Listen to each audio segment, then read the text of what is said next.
1908 October 7-നായിരുന്നു മഹാകവി T ഉബൈദിന്റെ ജനനം. മലയാളത്തിലും കന്നഡയിലുമായി നിരവധി കവിതകളും ഗദ്യങ്ങളും എഴുതിയിട്ടുണ്ട്. വീണപ്പൂവിന്റെ വിവർത്തനം ഉൾപ്പെടെ നിരവധി സൃഷ്ടികളുടെ മൊഴിമാറ്റവും നടത്തി. 1972 ഒക്ടോബർ 3-ന് ഒരു സമ്മേളനത്തിൽ പ്രസംഗിച്ചുകൊണ്ടിരിക്കെ തളർന്നു വീണാണ് ടി ഉബൈദ് ഓർമ്മയായത്.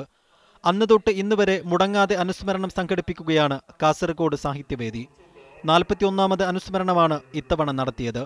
മഹാകവി ടി ഉബൈദാണ് കാസർഗോഡ് സാഹിത്യവേദി രൂപീകരിച്ചത്.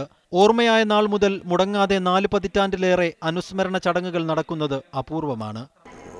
ഉബൈദ് മാഷേക്കാളും ഒക്കെ വലിയ കവികളും സാഹിത്യകാരന്മാരുമൊക്കെ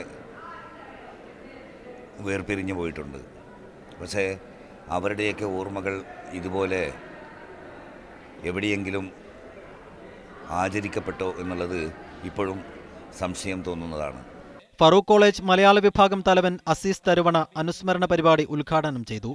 ഭാഷയെ ജനാധിപത്യവൽക്കരിക്കുന്നതിന് നേതൃത്വം നൽകിയ കവിയായിരുന്നു ടി ഉബൈദെന്ന് അദ്ദേഹം പറഞ്ഞു. പുതിയ തലമുറയ്ക്ക് പഠിക്കാൻ കാസർഗോഡിന്റെ സ്വന്തം കവിയുടെ സൃഷ്ടികൾ ലഭിക്കാത്തതിലുള്ള നിരാശ ചടങ്ങിൽ പങ്കെടുത്തവർ പ്രകടിപ്പിച്ചു. മീഡിയ 1 കാസർഗോഡ്.